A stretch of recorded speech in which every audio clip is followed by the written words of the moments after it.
11월 13일 월요일 모닥불교회 온라인 아침 말씀 묵상에 오신 여러분 환영합니다. 우리 계속해서 팀 켈러 목사님의 사랑하는 나아가는 오늘이라는 묵상집으로 말씀과 글을 나눕니다. 오늘 우리가 함께 읽을 말씀은요. 요한복음서 3장 4절에서 5절 말씀입니다. 니고데모라는 어떤 나이가 많은 율법학자가 예수님에게 질문하고 그에 대한 대화에 관련된 내용입니다. 니고데모가 이르되 사람이 늙으면 어떻게 다시 태어날 수 있사옵니까? 두 번째 모태에 들어갔다가 날 수 있사옵니까? 예수께서 대답하시되 진실로 진실로 내게 이르노니 사람이 물과 성령으로 나지 아니하면 하나님 나라에 들어갈 수 없느니라. 오늘 아침 우리는 종교적인 죄라는 제목으로 함께 글을 읽겠습니다. 니고데모 같은 사람에게 예수님이 하신 말씀은 심히 놀랍다. 예수님은 그의 영적 실상이 뒷골목 포주나 매춘부와 같다고 말씀하신 것이다. 한쪽에는 도덕성과 신앙에서 흠잡을 데 없는 니고데모가 있고 다른 한쪽에는 노숙인이나 마약 중독자 같은 이들이 있다. 이들 모두 하나님이 보시기에는 똑같은 길을 잃은 존재들이다. 양쪽 다 처음부터 시작해야 한다. 양쪽 다 거듭나야 한다. 양쪽 다 영원한 영적 생명이 필요하다. 그렇지 않으면 무언가가 그들을 산채로 삼킬 것이다. 게다가 그 생명은 값없는 선물이라 한다. 예수님은 어떻게 감히 이런 말씀을 하실 수 있는가? 누구보다도 예수님은 죄에 대해 깊이 아시기 때문이다.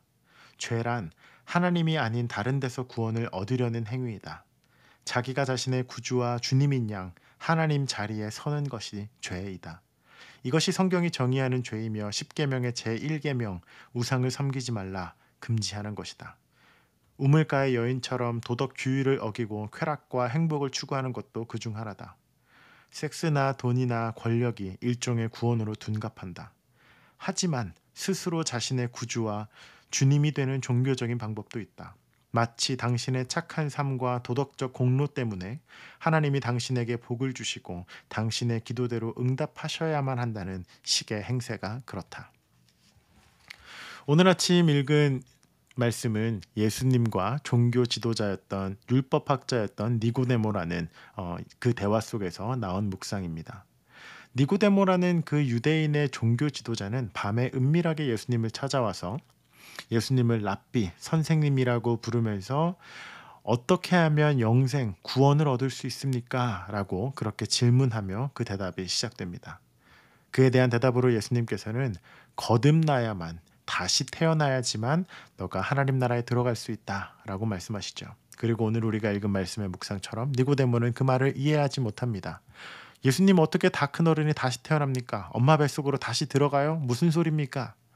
그때 예수님께서 물과 성령으로 거듭나야 한다라는 이야기를 하시죠. 오늘 예수님의 대답 속에 담겨 있는 말은 물과 성령으로 거듭난다라는 것은 하나님 안에서 새롭게 다시 태어난다라는 의미입니다. 우리가 세례를 할 때 어떤 강이나 큰 욕조나 수조에 이렇게 온몸을 담그는 침례의 전통도 있고 이렇게 물을 머리 위에 끼얹는 전통도 있는데 그 두 가지 다 물이 가지고 있는 상징은 죽음과 새로운 생명을 의미합니다. 물속에 온몸이 잠겨서 다시 나올 때 이제는 우리의 옛날의 자아와 죄된 우리의 몸은 죽고 그리스도의 생명으로 새롭게 살았다, 거듭났다, 다시 태어난 사람이 되었다 라는 그런 의미를 담고 있는 상징적인 것이 바로 세례인 것이죠. 예수님은 이 니고데모의 질문을 듣고 그와 대화하면서 또 오늘 묵상처럼 니고데모 역시 굉장히 경건하고 종교적이고 당시 유대교의 문화와 관습을 철저하게 지키던 사람이었지만 그 니고데모나 이 유대 종교와 절대 관계없이 저 멀리서 그저 그렇게 삶을 살아가고 있는 유대인들이 죄인이라고 규정하는 이들과 예수님의 눈에는 똑같아 보였다라는 것입니다. 똑같이 잃어버린 사람들이고 양쪽 모두 처음부터 다 다시 시작해야 한다라는 것입니다. 그 이유와 근거가 예수님이 아닌 우리의 하나님이신 그 그리스도가 아닌 데서 구원을 얻으려고 하는 그 마음, 스스로의 의로움, 자기의라든지 내가 스스로 하나님처럼 되고 싶은 것, 그 마음이라든지 나의 도덕적 공로나 어떤 하나님과의 인과관계를 계속 생각하면서 내가 하나님에게 이렇게 했으니 하나님도 나에게 이렇게 하셔야지 라는 give and take의 방법으로 하나님께 접근하는 그 모든 행위들이 예수님의 눈에는 똑같아 보였다는 겁니다. 그들 역시 죄인이고 하나님이 필요한 사람들이었다. 그렇게 말씀하고 계십니다. 때문에 오늘의 이 말씀은 종교 생활을 하는 우리들에게 어떠한 울림이나 깨달음을 주는 말씀이기도 합니다. 우리가 신앙생활을 하면서 여러 가지 영적 훈련들과 경건의 습관들을 가지고 있는데요.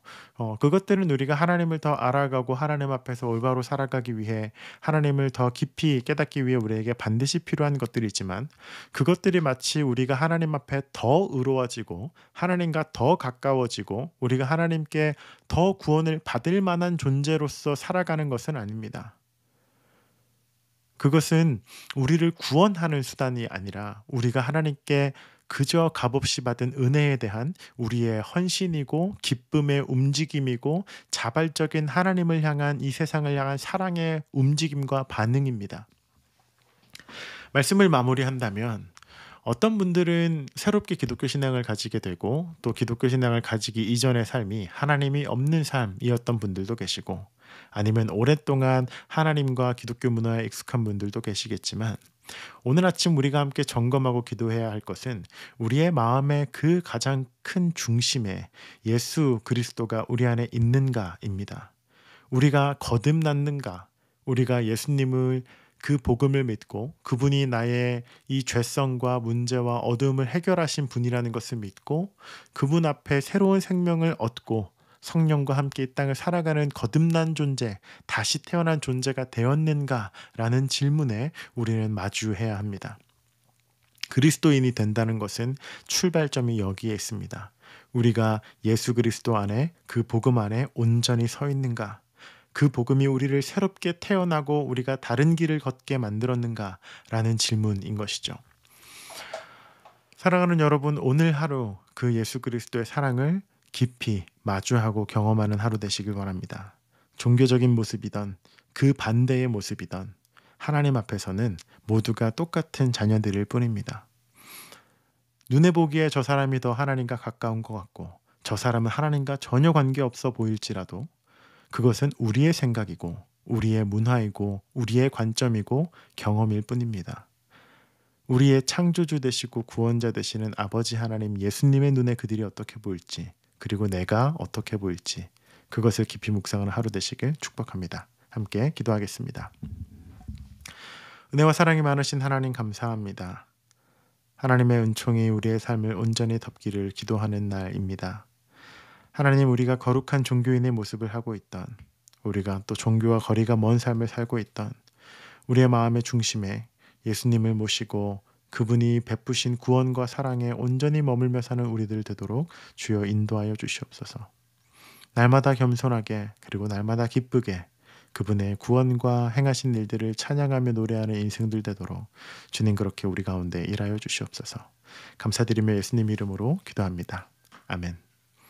오늘 하루도 우리의 구세주 되시는 그리스도와 함께 경건하고 의미 있는 하루 보내시길 축복합니다.